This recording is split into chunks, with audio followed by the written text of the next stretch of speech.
I've previewed this miniature with a few of my students, and some of the feedback I got was that they really wanted a standalone video on how to do the sword. So okay, here's the standalone video on how I painted the very bright kind of electric blue swords for these guys. So I begin with a turquoise layer, in this case is Adriatic Blue by scale 75. Nothing too complex there.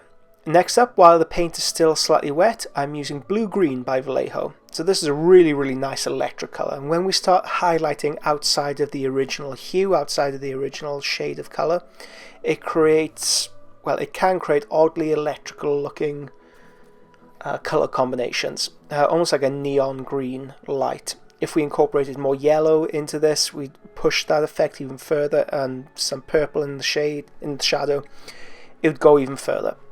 But this stage, this is actually a colour I got recently. Absolutely fell in love with it. Love using this colour, and now I want to paint everything with it. So expect to see this paint used in quite a lot of tutorials. I'm actually using this. This is the centre point of my Escher gang that I'm painting at the moment for myself. The light reflections. So I didn't want that usual two-tone blend-in that's so popular. Well, that was so popular like 5 or 6 years ago, where you take a piece of masking tape, you pop it on, airbrush one side, and then you transfer across. It creates that two-tone. I didn't want that. I wanted a lot more of a complex light reflection running along the edge of the blade. So I've just used ivory at this point. These initial stages will be quite thick in nature, so there isn't much in the way of a blend between them. The highlighting scheme I'm constructing at this point, try and think of it like a scaffold. It looks ugly at first, but when you take it away, hopefully there's a really nice building underneath, or a structure underneath that you could admire. So that's what we're doing here. We are constructing the luminosity and the light sources on the piece. I'm using a very, very rough formula of placing my highlights, my absolute highest highlights, against my absolute darkest shadows. So I'm trying to construct the paint scheme in that manner. Now you'll see later on where I apply this rule, but it doesn't quite work out, so I correct it later on. You can see right at the tip of the blade, purest white, and then next to that I'll place blue later on in the painting process. So sticking to that very rough rule of thumb does help you establish those very first layers. Now I know the hardest portion of this is actually putting down the first colour. It's putting down that very first stroke with the brush. So I'm using Huldra Blue here, and notice how I use the brush. It's just the tip, and it's pushing it into the shadow. I'm pushing the paint to where I want it to sit.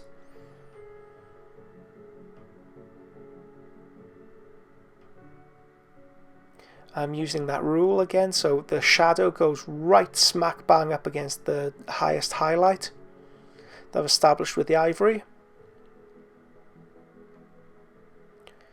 So shadow, I'll place another shadow. You can see I'm always moving the blade of the brush back and forth to draw the colour to where I want it to sit.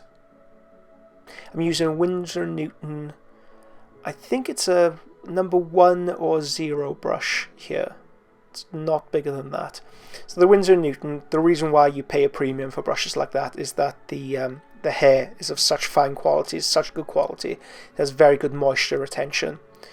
So you're able to do more complex techniques like this. If you try to do this with a synthetic brush, the paint would dry up very, very quickly, and you just wouldn't have the same usability that you can through a good Kolinsky sable hairbrush. So I'm reapplying the ivory. I'm pushing this into the highlights. I'm trying to re-establish the highest notes of light, and also starting to think about blending at this point.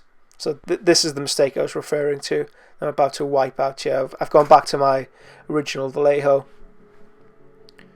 and I'm just going over, and this paint is very, very thin, and I'm dragging it as a glaze layer across the entire thing to help unify everything.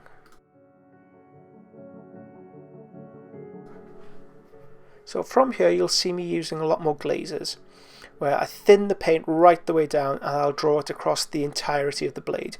This helps unifies the blends, and it also helps with just unifying those very, very disparate blends I have going on. From here on out, several successes of glazes to help sell the effect. I'll be returning it. So that glaze layer was using my original turquoise. I believe this has a touch of Huldra blue in there, just to help sell the shading effect. And I'll move between all my colours at this point. So I'll move between the blue-green, I'll move between the ivory. I may go on and re-establish some of those very highest points of highlight and the darkest points of shade. But it's the process has been established. I'll reaffirm brushstrokes, or I'll go on to glaze them to help blend them together.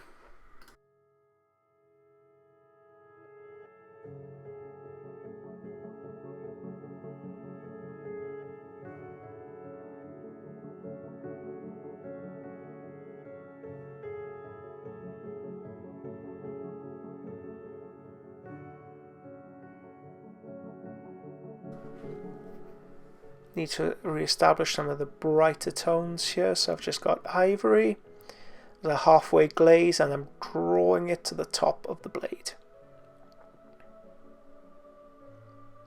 Sorry for the very jumpy cut start editing. I'm trying to get it in focus, as detailed, as close to the sword as I possibly can, so you can see the brush strokes. You can see I'm varying my brush stroke as well. So on that portion of the blade, it's kind of going like in a horizontal motion, whereas this, I'm sweeping to the edge. So it's not only a case of color combinations. Pay attention to how I use my brush to create the effects. I am being consistent with the highlights that I've established with my first few layers. I feel like an age ago now. Drawing it.